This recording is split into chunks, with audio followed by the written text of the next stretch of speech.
Hello students, welcome back to my commerce classes. आज की इस वीडियो में हम बिजनेस स्टडी के चैप्टर 2 में के पार्ट 2 में फ्यूल प्रिंसिपल्स ऑफ मैनेजमेंट के बारे में स्टडी करेंगे। पिछले वीडियो में हमने प्रिंसिपल्स की meanings, natures and importance of management principles के बारे में डिस्कस किया था। तो students, Fayol principles of management को डिस्कस करने से पहले हम हेनरी फ्यूल की बैकग्राउंड के बारे में जानेंगे कि हेनरी फ्यूल कौन था, कैसे जो है उसने अपने इन प्रिंसिपल्स को जो है डेवलप किया था।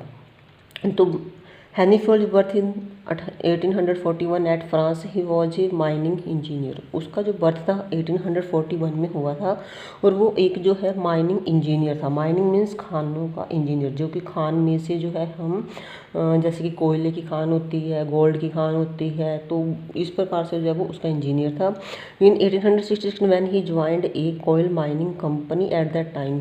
1866 में उसने एक ऐसी कंपनी को कोयले की खान की एक ऐसी कंपनी को ज्वाइन उस समय किया जब वह कंपनी जो है लॉसेस से, बहुत भारी लॉसेस से गुजर रही थी और दिवालिये की कंडीशन तक वो पहुंच चुकी थी। दिवालिया मीन्स कि जब एक जो कंपनी है बहुत ज़्यादा लॉस में है, उसके पास जो है अपने देनदारों को भी देने के लिए पैसा नहीं है, तो उसकी एसेट्स को बेचकर उसको जो है हम पैसा पेड करते हैं।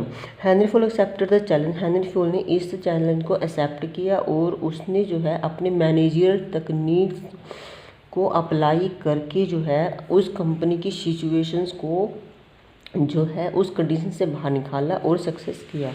Henry Fayol is also known as father of modern theory of general and industrial management. Henri Fayol को जो है आप modern theory of general and industrial management का पिता भी कहा जाता है। अब जो उसने 14 प्रिंसिपल्स ऑफ मैनेजमेंट प्रिपेयर किए थे वो कौन से बनाए थे, जिससे जो हम अपनी ऑर्गेनाइजेशन में अप्लाई करके सक्सेस कर सकते हैं। स्टूडेंट्स, ये जो 14 प्रिंसिपल्स हैं इनको जो है पहले तो इनको हेडिंग्स को ही लर्न करना बड़ा मुश्किल काम है, इसलिए मैंने इसके लिए एक छोटा सा शॉर्टकट बनाया है जिसको आप इजीली याद कर सकते हैं बहुत ही इजी वे से। अब फिर उसके बाद एक्सप्लेनेशन तो आप खुद भी कर सकते हैं। तो जैसे कि मैंने कहा कि एक बच्चा जो है अपने डैडी से पूछता है, डैड UCUSSR, डैड क्या आपने USSR को देखा है?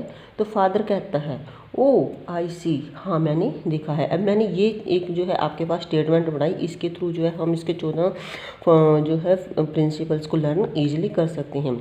Dad stands for the division of work. A stands for authority and responsibility. D stands for discipline. U stands for unity of command. C centralizations and decentralizations. उसके बाद फिर U unity of directions. फिर S scalar chain. Again S, that is stability of tenures. R remunerations. O stands for order. I stands for initiative. S stands for subordinations of individual interest to general interest. And E stands for equity. Next again E stands for aspects crops. So students, इन जो 14 जो principles हैं आपको easy way से जो है इसको आप याद ऐसे कर सकते हैं। अब यहाँ पर जो है हम इसके जो प्रिंसिपल्स को हैं 1 बाय 1 करके एक्सप्लेन करेंगे, जो कि आपको इजीली समझ में आ जाएंगे। First of all, division of work. Students, जो हेनरी फ्यूल ने जो है अपने जो इस प्रिंसिपल में जो है उसने कहा है कि आपको जो है जो भी वर्क है उसको डिवाइड करना चाहिए वर्कर्स में। This principle suggest that total work should B सब डिवाइडेड इनटू स्मॉल पार्ट्स। कि आपने पूरे काम को जो है अपने छोटे छोटे पार्ट्स में वर्कर्स में डिवाइड कर देना चाहिए। Each part of the work should be allocated who is expert in that part of the work. हर एक पार्ट को आपने उसकी जो है वर्कर्स की एक्सपर्टाइजेशन यानी कि उसकी जो है स्पेशलाइजेशन के अकॉर्डिंग जो है डिवाइड करना चाहिए, एलोकेट करना चाहिए। This leads to specializations. यहाँ पर जो है अगर आप किसी भी वर्कर को उसकी एफिशिएंसी के अकॉर्डिंग, उसकी एक्सपर्टाइजेशन के अकॉर्डिंग वर्क देते हैं तो वो उसमें क्या होएगा, स्पेशलाइज्ड हो ज़्यादा बढ़ जाएगी। और यहाँ पे क्या होएगा, नेक्स्ट जो है लेस वेस्टेज हो जाएगी, क्योंकि अगर एक व्यक्ति को उसकी इच्छा के अनुसार, उसकी जो है स्पेशलाइजेशन के अनुसार अगर आप काम देते हो तो वहाँ पर आपकी वेस्टेज कम हो जाएगी एंड रिड्यूस रिस्क, और आपकी जो है रिस्क जो है, जोखिम जो है वो भी कम हो जाएगा और आपकी प्रोडक्टिविटी भी जो है क्या हो जाएगी। For example, a cell phone company gets an order for 50,000 phones. एक सेल फोन कंपनी ने जो है 50,000 फ़ोन का ऑर्डर मिला है। He has 50 workers who will do the job. अगर जो उसके पास जो मैनेजर है उसके पास 50 वर्कर्स हैं जो कि इस काम को करेंगे। अब यहाँ पर स्टूडेंट्स आपके पास दो ऑप्शन हैं। अब दो ऑप्शन में है जो मैनेजर है, या तो एक ही पर्सन को जो है वो सारा काम दे देता है कि आपने ही जो 10,000 जो आपके 50 वर्कर्स हैं, 50 वर्कर्स को जो है वो 10,000 50 वर्कर्स को जो है 10,000 जो है 50 वर्कर्स को जो है वो 50 वर्कर्स को कितनी बनेगा, 1,000 सेल फोन प्रिपेयर करने का ऑर्डर दे सकता है। या वो क्या करेगा, जो सेल फोन है, सेल फोन्स के जो पार्ट्स हैं उस पार्ट्स को वो 50 वर्कर्स में डिवाइड कर देगा। जैसे कि आपके पास जो इसकी बॉडी है, सेल फोन की जो बॉडी है, बॉडी किसी वर्कर को दे देगा, और जो है इसका जो चिप का काम है वो किसी और वर्कर को दे देगा, इसके जो फंक्शंस हैं किसी और वर्कर को दे देगा। तो यहाँ पर जो है प्रिंसिपल ऑफ फेयर कहता है कि यहाँ पर जो सेकंड मेथड जो है दैट इज़ द एलिजिबल, क्योंकि यहाँ पर हर एक व्यक्ति जो है अपने काम में एक्सपर्ट हो जाएगा। सेकंड जो प्रिंसिपल है that is the authority and responsibility. अब यहाँ पर जो अथॉरिटी एंड रिस्पॉन्सिबिलिटी में भी फ्यूल कहता है कि अथॉरिटी जो है, अथॉरिटी मीन्स, सबसे पहले हम अथॉरिटी के बारे में एक्सप्लेन करेंगे, फिर responsibility. Authority means power to take decision, किसी भी व्यक्ति को पावर देनी, डिसीजन लेने की पावर देनी, अथॉरिटी देनी।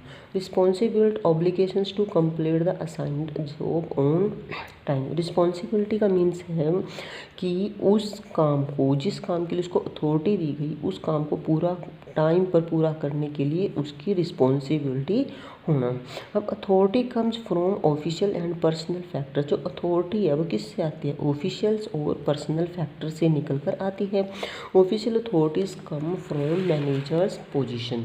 अगर ऑफिशियल की जो आप अथॉरिटी देते हैं तो यहाँ पर आपके मैनेजर्स की पोजीशन के अकॉर्डिंग पेड की जाती है। Authority without responsibility result irresponsible behaviour. अगर आप किसी व्यक्ति को अथॉरिटी दे देते हैं बट उसको उस काम की रिस्पॉन्सिबिलिटी नहीं देते तो यहाँ पर उस व्यक्ति को जो है इरिस्पॉन्सिबल का बिहेवियर क्रिएट हो जाएगा।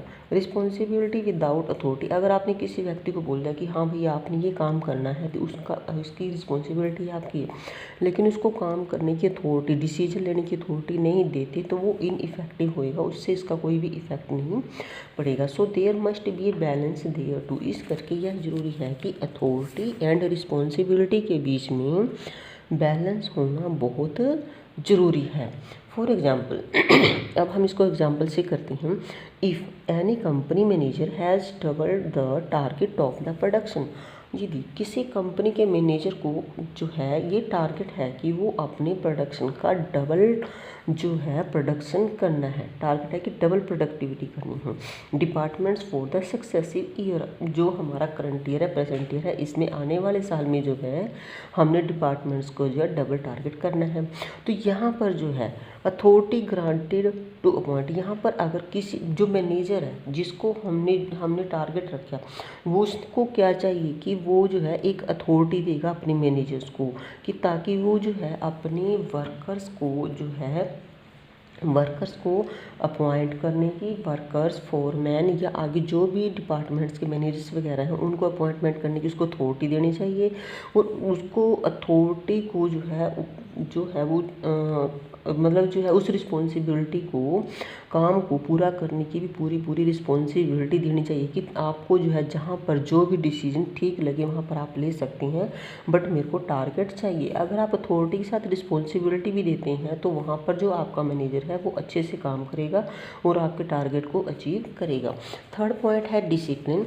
It means sincerity, obedience, respect of authority and observations of rules and regulations of the enterprise. Students, आप डिसिप्लिन से जो है बहुत अच्छे से जानते हो डिसिप्लिन को, क्योंकि डिसिप्लिन ये एक ऐसा नहीं कि जो सिर्फ ऑर्गेनाइजेशन और इंस्टीट्यूशन में ही जो है अप्लाई होता है, ये हर जगह अप्लाई होता है। आपके पास, आप स्कूल जाते हो, स्कूल में भी होता है, आपके पास घर में भी अप्लाई होता है, हर जगह।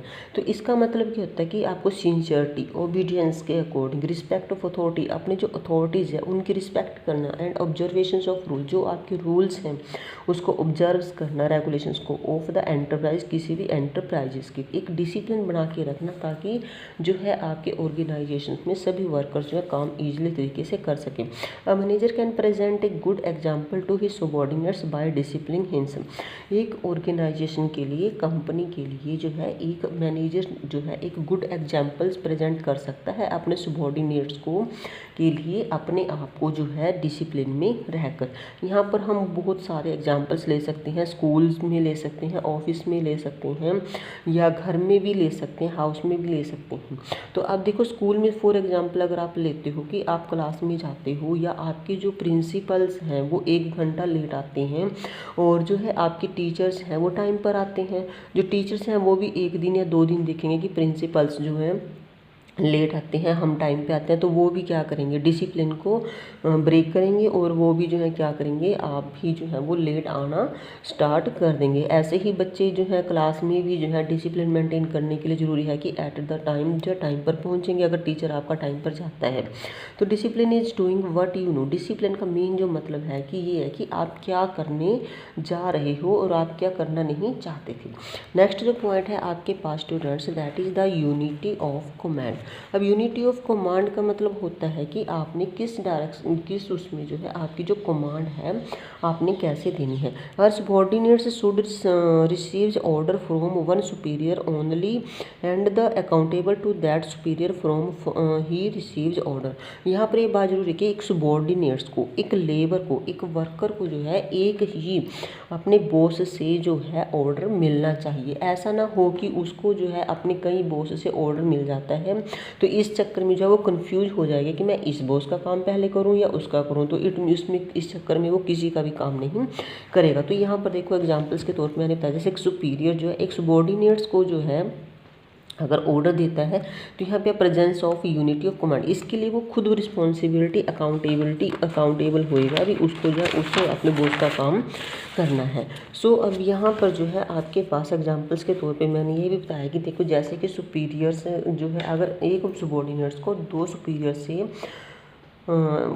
ऑर्डर मिलता है, सुपीरियर 1 से दे दिया, सुपीरियर 2 ने भी दे दिया, यानी कि बॉस 1 बॉस 2 ने दे दिया, लेकिन सबॉर्डिनेट जो है यहाँ पे कंफ्यूज रहेगा कि मैं इसका काम पहले करूँ या इसका काम पहले करूँ, या इस जो है, तो इस चक्कर में जो है वो किसी का भी काम नहीं करेगा, और जो है उसके जो है उसके पास बहाना भी हो जाएगा कि सर मुझे जो है बॉस नंबर 1 ने जो है काम दिया था, उस सर ने काम दिया था, इस करके मैं उस सर का काम कर रहा था।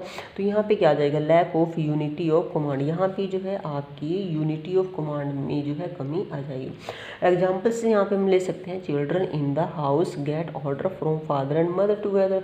जैसे कि हम घर में जो है अपने बच्चे को जो है कोई काम देते हैं कि आपके फादर ने कह दिया कि चलो बेटा आप बाहर से जाके जो है उस शॉप से जाके ये काम कर लो।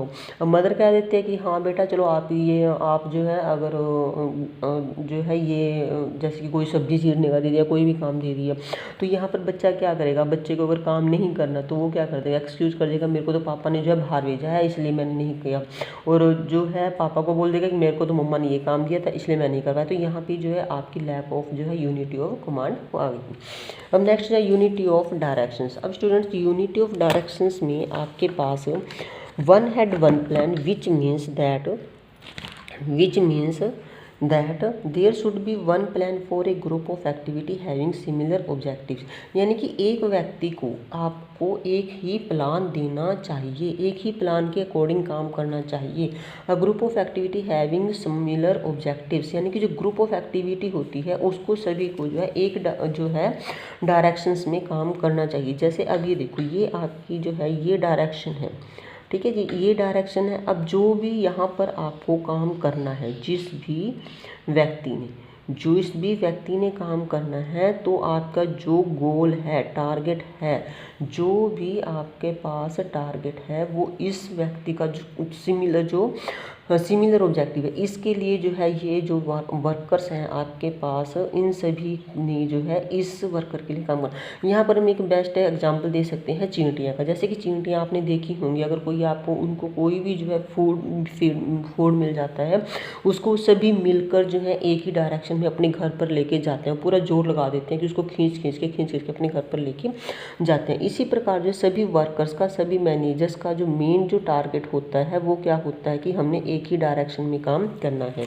6 पॉइंट जो subordination of individual interest to general interest. According to this principle organizational interest should be given more priority as compare to individual interest of an employee. यहाँ पर ये बात फ्योल ने बोला कि इस प्रिंसिपल में कि ऑर्गेनाइजेशन, जो एक मैनेजर है, जो एक बॉस है, सुपीरियर है, उसको जो है अपने इंडिविजुअल इंटरेस्ट को छोड़ के, अपने व्यक्तिगत इंटरेस्ट को छोड़ के ऑर्गेनाइजेशनल इंटरेस्ट की तरफ ध्यान देना चाहिए। ठीक है, कि उसको जो है उस जो है ऑर्गेनाइजेशन के जो है इंटरेस्ट को, फायदे को, गोल्स को अचीव करना चाहिए। For example, a purchase manager of MNCs to purchase 100 tons of raw material and his son happens to be supplier of that raw material. जैसे कि एक मैनेजर है, अब उस मैनेजर्स को जो है 100 टन्स जो है एमएनसीज कंपनी का मैनेजर है, रॉ मटेरियल खरीदना है, लेकिन उसका जो बेटा है वो जो है उस मटेरियल का सप्लायर है। तो वो जो मैनेजर है अगर अपने बेटे से मार्केट में जो रेट्स हैं उससे ज़्यादा प्राइस पर जो है रॉ मटेरियल खरीदता है, तो इस केस में जो आपका मैनेजर है उसका तो जो टारगेट है जो है उसको वो अर्न प्रॉफिट करेगा बहुत ज़्यादा, क्योंकि मार्केट में रेट कम है, और जो ऑर्गेनाइजेशंस है उसको जो है लॉस होएगा, जो कि कंपनी के लिए, ऑर्गेनाइजेशन के लिए ठीक नहीं है। इस प्रकार जनरल मैनेजर है, ये आपके जो है सबऑर्डिनेट्स हैं, जो आपको जो है इनको इंडिविजुअल इंटरेस्ट को जो है कम ध्यान में रखना चाहिए। सो स्टूडेंट्स, ये जो है वीडियो है बहुत लंबी बन जाएगी। अगर 14 के 14 प्रिंसिपल इस वीडियो में करेंगे तो मैं नेक्स्ट जो आपके 8 प्रिंसिपल रहते हैं वो नेक्स्ट वीडियो में जो है आपको समझाऊंगी। सो प्लीज़ स्टूडेंट्स, अगर आपको ये प्रिंसिपल्स ऑफ मैनेजमेंट फ्यूल्स के समझ आ गए तो please like, share and subscribe इसे ज़रूर करें, ताकि आपको मेरी अगली वीडियो भी इजीली से मिल सके। Thank you.